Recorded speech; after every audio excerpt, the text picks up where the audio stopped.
In the history of pre-modern Japanese warfare, certain weapons get a lot of attention because they were dominant on the battlefield. The bow or yumi, the yari or spear or pike, however you choose to word it, the hinawaju matchlock, and despite being a sidearm backup weapon on the battlefield, the sword.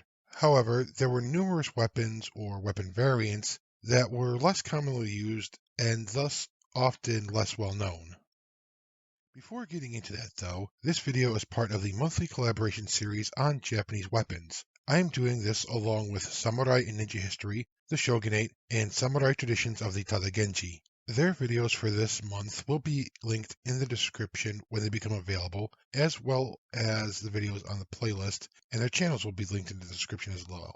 However, this is an open collaboration, and if you make a video about some aspect of Japanese weapons and want to add it to the playlist, please let me know. Archery played an important role in warfare through much of Japan's pre-modern period. This is a simplified statement, but a topic I plan to go into in a future video. What I will be covering is a piece of military equipment regarding archery. It is hard to say how common they were, but there are scant iconographic and written depictions of it. I will be using the term Hazu Yari in this video, but the weapon goes by a number of names. I use this name because I think if somebody wants to look into this for themselves, this term would give the best results. So I do want to make it clear that I am not saying these were a universal or even common piece of military equipment, but they did exist. The Hazu Yari were, for the lack of a better word, a blade that could be connected to the end of a bow. They would typically take the shape of a spearhead. These spearheads were suyari style heads, which are simple straight spearheads. I have never seen or heard of them being multi-pointed or having protrusions, but I cannot say that such Hazu Yari never existed. These spearheads could be the flatter, leaf-shaped blades called sasaho in Japanese. They could also be more triangular-shaped spearheads called sankaku. It is unlikely that these were meant for prolonged melee combat on the battlefield. The bow is not well suited to be used as a polearm. Both the bow and a polearm require a mixture of flexibility and rigidity, but trying to thrust with a blade on the end of a bow would bend and flex more so than a polearm.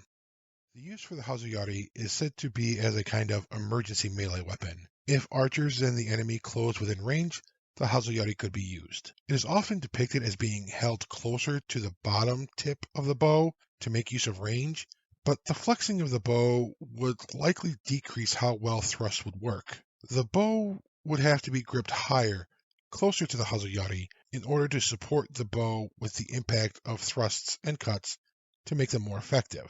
Alternatively, the Hazu Yari could be removed from the bow and used as a stabbing weapon in close quarters, akin to a dagger. There are in fact some examples of spearheads being mounted as daggers as a kind of yoroi doshi, a weapon specifically meant to puncture armor or push between the plates. Again, that is simplified. I may cover yoroi doshi another month. I was not expecting this video to be so short again. However, I might also continue this pattern of making videos about what seem to be possibly some of the lesser known Japanese weapons or aspects of them. These would probably continue to be shorter videos though, but I also like introducing people to things that they may not be familiar with. When I started doing these videos a couple years ago, it was my intention to make them relatively short, more like introductory videos rather than comprehensive ones. Just as a reminder, this was part of a series with other collaborators. Please take a look at their videos and their channels, which will be linked in the description as well as in the playlist. If you like what you see there, please give them a subscribe. The other three creators make much better content than I do, so they deserve it if you like what they do. Thank you so much for watching, and a special thank you to my Patreon member, Coulter Nebel. If you happen to be interested, the link will be in the description. If you like my videos, please consider leaving a like and subscribing. Please leave any thoughts, opinions, criticisms, questions, and so on in the comments section below. Have a wonderful day or night wherever you are. Otsukare-sama deshita.